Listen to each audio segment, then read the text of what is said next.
नमस्कार सर्व स्वामी भक्तांना, तुमचं स्वागत आहे माझ्या चॅनलमध्ये soul journey with Shri Swami Samarth.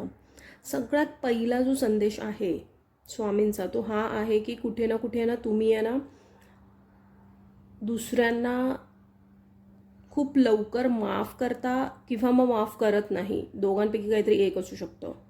तर जर तुम्ही पटकन कोणाला तरी त्याची चूक न जाणवल्याशिवाय जर कोणाला माफ करत असाल तर ते तुम्हाला थांबायचं आहे. त्याने काय होत आहे की पटकन माफ केल्यामुळे समोरच्याला त्याची चूक काय झाली ती कळत नाही आणि त्यामुळे तुम्हाला दुखवण्यासारख्या गोष्टी वारंवार होतात आणि तुम्ही माफ करत जाता.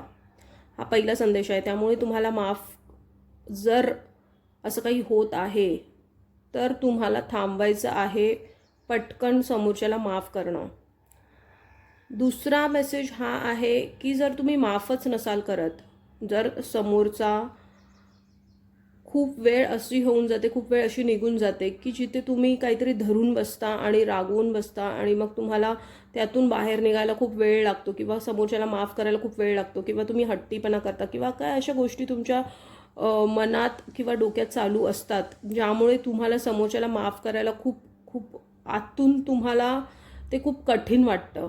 तर तुमची ऊर्जा 30% ऊर्जा आहे, त्यामुळे तुम्हाला समोरच्याला माफ करायला खूप कठीण जातं. म्हणजे काय तर तुमचं सेल्फिशनेस किंवा इगो सेल्फ तुम्हाला थांबवत असतं की मला ह्याच्याशी बोलायचंच नाही आहे, मला पुढाकार घ्यायचंच नाही आहे, मला ह्याला माफच नाही करायचं आहे. तर ह्या सगळ्या गोष्टींपासून तुम्हाला निघायचं आहे.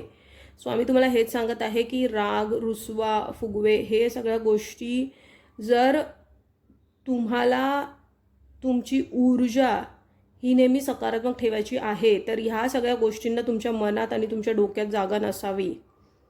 तर लगेचच माफ करून टाका किंवा अति माफ करत असाल तर त्यालाही तुम्हाला स्टॉप कुठे ना कुठे घालायचं आहे. त्यानंतर बघा, तुमच्या घरी आहे ना होम हवन होणं खूप गरजेचं आहे.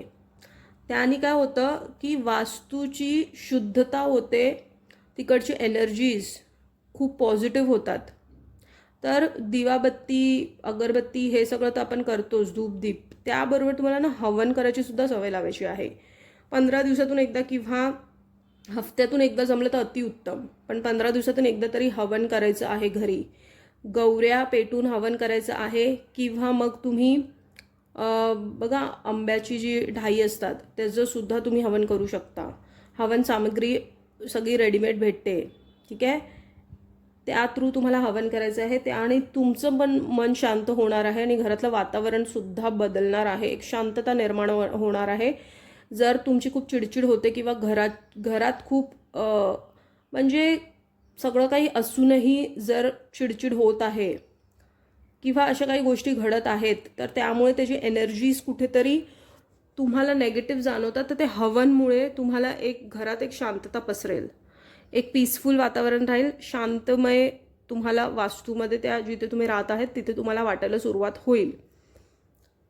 तर हा महत्त्वपूर्ण संदेश आहे स्वामींचा. कारण तुमच्या घरी कदाचित धूपदीप पण नाही, फक्त तुम्ही दिवा लावता, अगरबत्ती लावता, तेवढंच, ना धूपदीप ना हवन. तर हे करणं गरजेचं आहे. धूपदीप नाही करत असेल तर ते पण सुरुवात करा करायला आणि हवनही सुरुवात करा करायला. आणि जास्ती काय वेळ नाही जात, गौऱ्यासुद्धा खूप स्वस्त भेटतात तर त्या आणून तुम्ही करू शकता, ठीक आहे. याने काय होणार आहे की नकारात्मकता पण तुमच्यातली पण दूर होणार आहे आणि तुम्ही बघाल लगेच एक पॉझिटिव्ह शिफ्ट वाटतो. जर तुम्हाला खूप दडपण वाटतं किंवा खूप गोष्टींमध्ये विचारांमध्ये जाता, कन्फ्युजनमध्ये जाता, क्लिअरिटी नसते आणि सतत एक वीकनेस जाणवतं किंवा अशा सगळ्या गोष्टी तुमच्या आजूबाजूला घडतात, त्याचा परिणाम तुमच्यावरती होतो, तर तुम्ही एक हवन करून बघा, तुमच्या लगेच ऊर्जेमध्ये एक बदल तुम्हाला दिसून येतो. मग तो कितीही बाहेरचा त्रास असू दे, पटकन एक शांतता वाटायला सुरुवात होते आतून आणि हवन करायला जास्ती वेळही नाही लागत. तर ही गोष्ट तुम्हाला करायची आहे. त्यानंतर तुम्ही जे काही मेहनत करत आहात ना, जी काही मेहनत करत आहात, कदाचित तुम्हाला त्याचं फळ किंवा त्या मोबदल्यात तुम्हाला असं वाटतं की मेहनत खूप जास्ती आहे आणि तुम्ही जे कष्ट करतात आहे, म्हणजे तुम्हाला कुठे ना कुठे जर एक नॉर्मल व्यक्तीला जर एक चक्करमध्ये त्याचं काम होतं तर तुम्हाला तिथेच 2-3 चक्कर मारावे लागतात तर तुमचं काम होतं. अशी काही परिस्थिती निर्माण होऊन जाते. तर आत्तापासून त्या गोष्टी ना बदलत जाणार आहेत. म्हणजे काय, तर तुम्हाला जास्ती कठीणाई नाही येणार. सक्सेसकडे तुम्ही आता वळत आहात. सफलता आता तुमच्या जवळ येणार आहे. आत्तापर्यंत सफलता नेहमी अडकून अडकून येत होती किंवा खूप गोष्टीमध्ये अडथळे तुम्ही बघत होता किंवा कुठे ना कुठे असं भरकटल्यासारखंच वाटत होतं तुम्हाला, एक दिशा नव्हती तुमच्या आयुष्यात. तर ते कुठे ना कुठे येताना दिसत आहे. कारण जे काम तुम्ही आता करणार आहात ना, त्यामध्ये एक तर तुमचं मन लागणार आहे आणि जी गोष्ट तुम्हाला आवडत आहे ती तुम्ही करायला सुरुवात करणार आहात. ठीक आहे. ह्याच्या नंतरचा जो संदेश आहे तो हा आहे की तुम्ही असं काही या आयुष्यात, ह्या लाईफटाईममध्ये करणार आहात ना, जिथे तुम्हाला ना तुमचं टॅलेंट किंवा तुमच्यामधली जी ऊर्जा आहे ती दुसऱ्यांसमोर प्रस्तुत करून त्यातून पण तुमची एक इन्कम सुरू होऊ शकते. म्हणजे ते तुम्हाला जाणीव करून हा मेसेज देतोय, ते तुम्हाला पटवून घेणं आणि त्यातून काहीतरी निर्माण करणं हे महत्त्वाचं आहे.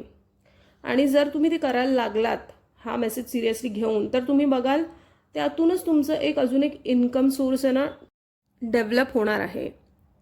तर म्हणून तुम्हाला तुमच्यामधल्या टॅलेंटला पण वाव द्यायचा आहे. हा स्ट्रॉंग मेसेज आहे. तर हाच होता आजचा महत्त्वपूर्ण संदेश. जर हा संदेश तुमच्यापर्यंत पोहोचला आहे तर तो स्वामींनी पोहोचवला आहे. असेच महत्त्वपूर्ण स्वामींचे संदेश बघण्यासाठी माझ्या चॅनलला सबस्क्राईब करा, व्हिडिओला लाईक करा, कमेंटमध्ये श्री स्वामी समर्थ लिहायला विसरू नका. स्वस्थ रहा, स्वामींच्या नामात आपलं मन रमून राहा आणि कोटी कोटी धन्यवाद.